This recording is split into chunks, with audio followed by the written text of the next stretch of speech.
আর free fire সৃষ্টি করা Garena company স্থাপিত হয় 2009 সালে। তাদের যাত্রা শুরু হয় সিঙ্গাপুর থেকে। গেরিনার মালিক হচ্ছে ফরেস্ট লি, যিনি একজন অনেক দক্ষ এবং ব্যবসাকে ভালো বোঝার একজন মানুষ। না হলে এই ফ্রি ফায়ার গেমটা হয়তো এতদিনে টিকে থাকতে পারতো না। তো 2009 সাল থেকে গেরিনার যাত্রা শুরু হলেও তারা কোনোভাবে কোনো গেমে সাকসেস পেল না, সবকিছুতেই তারা ফেল হয়ে গেল। একের পর এক ভিডিও গেম রিলিজ করেও মানুষের মন জয় করতে পারছিল না। তো 2014, 15, 16 সালে গেরিনা বেশ কয়েকটি গেম মানুষের সামনে উপস্থাপন করে, কিন্তু এত পরিমাণ ভালোবাসা এবং এত পরিমাণ জনপ্রিয়তা পায়নি গেরিনা কোম্পানি ওই অন্য গেমগুলোতে। কিন্তু সবকিছুতেই একটা টার্নিং পয়েন্ট থাকে, যেটা 2017 সালে গেরিনা কোম্পানিকে তাদের মোড় ঘুরিয়ে দিয়েছিল।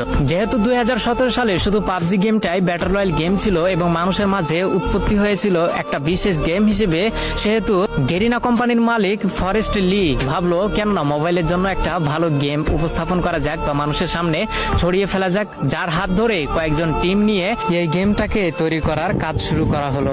2017 সালে সর্বোচ্চ ব্যবহৃত গেম হচ্ছে পাবজি এবং সবার মাঝে জনপ্রিয়তা পায় পাবজি, কিন্তু কম্পিউটারের মাধ্যমে, ফোনের মাধ্যমে এই পাবজি গেম এতটা জনপ্রিয়তা পায়নি। সেই সুযোগটাকে কাজে লাগিয়েছে গেরিনার কোম্পানির মালিক ফরেস্ট লি তৎক্ষণাৎ ভেবে উঠলো যে মোবাইলের জন্য একটা গেম তৈরি করা যাক, যে গেমটি অনেক কম দামি ফোনেও যেন সাপোর্ট খায়। তো যার জন্য কয়েকটি টিম গঠন করে গেরিনার কোম্পানি ফরেস্ট লি কাজ করা শুরু করলো। 2017 সালের প্রথম দিকে এই ফ্রি ফায়ারটাকে তৈরি করা শুরু করলেও 23 আগস্ট 2017 সালে এই গেমটাকে পুরো বিশ্বে ছড়িয়ে দেয় গেরিনা কোম্পানির মালিক ফরেস্ট লি, যেটি একটি সিঙ্গাপুর কোম্পানি এবং সিঙ্গাপুর থেকে এর হেডকোয়ার্টার এবং পুরো গেমটাকেই পরিচালনা করা হয়। তো 2017 সালে যখন সাধারণ মানুষ সাধারণ ফোনে এই গেমটাকে খেলতে পারতো, তখন পাবজির জনপ্রিয়তা ধীরে ধীরে কমতে শুরু করলো এবং যেহেতু কম দামি ফোনেও ফ্রি ফায়ার গেমটাকে খেলা যেত, যার জন্য সবাই এই ফ্রি ফায়ার গেমে ঢুকে পড়লো।